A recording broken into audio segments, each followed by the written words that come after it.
Travis Coleman, Southern Indiana agronomist. And so I got to spend the morning with a grower in Southern Indiana and really get on my soapbox and talk about post-herbicide applications. There's no doubt it's been a struggle when it comes to planting and getting stuff done in the field in 2025. We also know that commodity prices are favorable for the crop that we have currently growing. And so one of the things I talked about and tried to beat that horse dead was around our post-herbicide applications.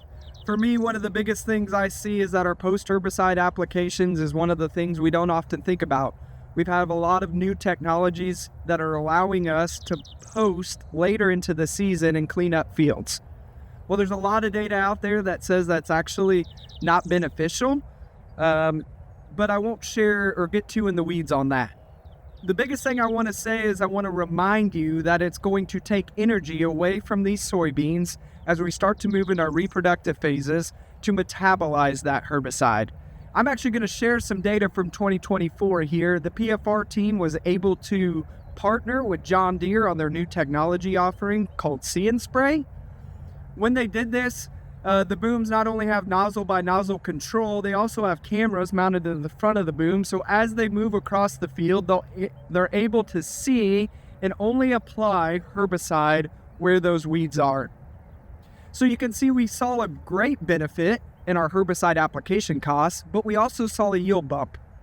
Now, that yield bump from year to year is going to be vastly different, right? Depending on the weed spectrum, the density of those weeds, when we're making that application, and then the time frame after that application, how much stress that soybean may take on after that herbicide application. But you can see 3 to 4 bushels there. And if we take that across a large operation, that's some instant savings.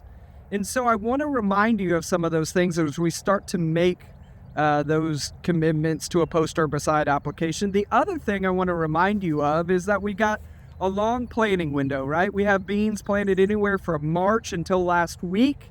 So we're going to have a broad spectrum of vegetative growth stages and some beans starting reproductively. These beans behind me are in that R2 growth stage, really going to limit the herbicides we're able to use. So another resource I'm going to show up on the page here and provide a link to is around the herbicide cutoff timing. As we start to move these beans into that R2 growth stage, we're going to have quite a few herbicides that come off label with that application. I get it, guys. Logistically, when it comes to landlords and driving past some of these fields, it's going to be a little bit ugly, but I wanted to share some of that data with you.